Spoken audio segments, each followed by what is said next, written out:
औज़ु बिल्लाहि मिनश्शैतानिर्रजीम बिस्मिल्लाहिर्रहमानिर्रहीम वस्सलामु अला मन इत्तबअल हुदा। हिदायत के इत्तबा करने वालों को राहत दो जहां कुरान चैनल की तरफ से सलाम अर्ज़ है। साहिबान ईमान, सामीन कराम, जैसा कि आपको मालूम है कि हम सूरह फ़ातिहा की पहली आयत का तर्जमा और तफसीर पहले पढ़ चुके हैं। आज की नशिस्त में हमारे सबक का उन्वान है सूरह फ़ातिहा की आयत नंबर 2। बिस्मिल्लाहिर्रहमानिर्रहीम अल्हम्दुलिल्लाहि रब्बिल आलमीन। ये सूरह फ़ातिहा की आयत नंबर 2 है, जिसका तर्जमा यूँ है अल्हम्दुलिल्लाहि रब्बिल आलमीन।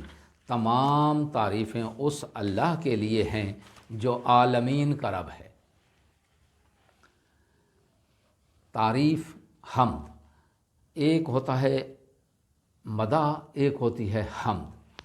ये हम्द मदा से मुख्तलिफ़ चीज़ है, जिसके लिए अमल का अख्तियारी होना ज़रूरी है। और चूँकि अख्तियार कुल रब्बुल आलमीन के हाथ में है, लिहाजा वाकई हम्द का इस्तिहकाक भी अल्लाह तबारक व तआला ही के लिए है।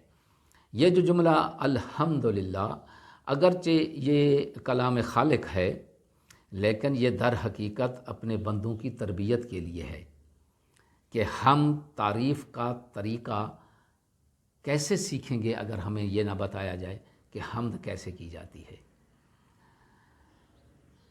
अगर हम्द का तरीक़ा हम नहीं सीखेंगे तो इंसान ज़ाती तौर पर तो तारीफ़ करने के काबिल भी नहीं हो सकता। ये हमारी तरबियत का भी जुमला है।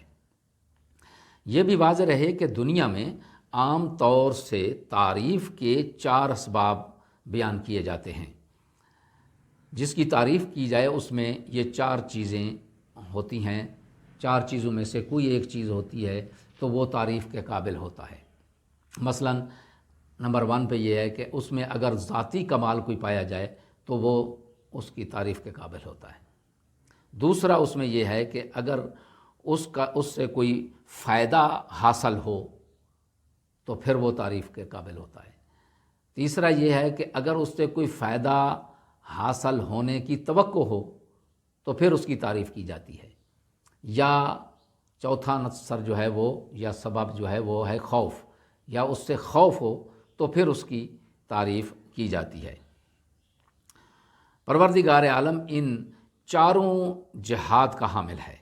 वो अल्लाह भी है, रब्बुल आलमीन भी है, और रहमान और रहीम भी है, और मालिक यौमिद्दीन भी है।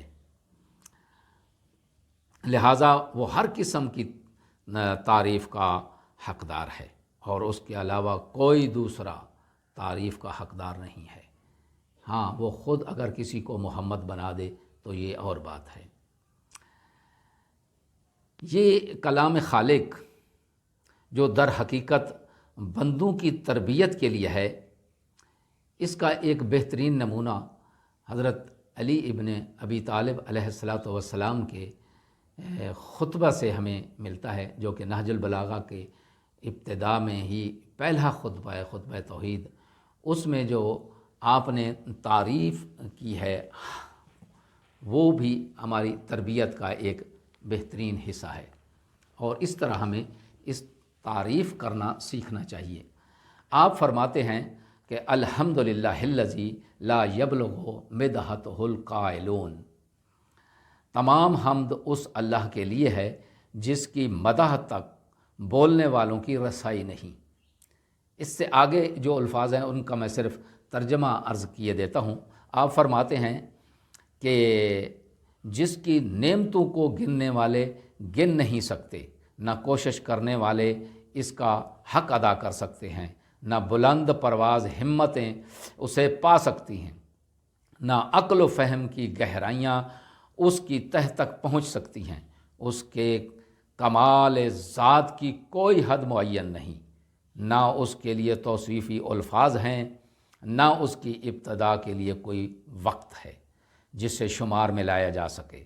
इसकी कोई मुद्दत है और ना इसकी कोई मुद्दत है जो कहीं पर ख़त्म हो जाए, اس نے مخلوقات کو اپنی قدرت سے پیدا کیا، اپنی رحمت سے ہواؤں کو چلایا، تھر تھراتی ہوئی زمین پر پہاڑوں کی میخیں گاڑی۔ اس کے بعد آپ فرماتے ہیں کہ دین کی ابتدا اس کی معرفت ہے، اور کمال معرفت اس کی تصدیق ہے، اور کمال تصدیق ہی توحید ہے۔ خداوند عالم ہمیں اس طرح پروردگار عالم کی تعریف اور توصیف کرنے کی توفیق عطا فرمائے۔ وما علینا الا البلاغ المبین۔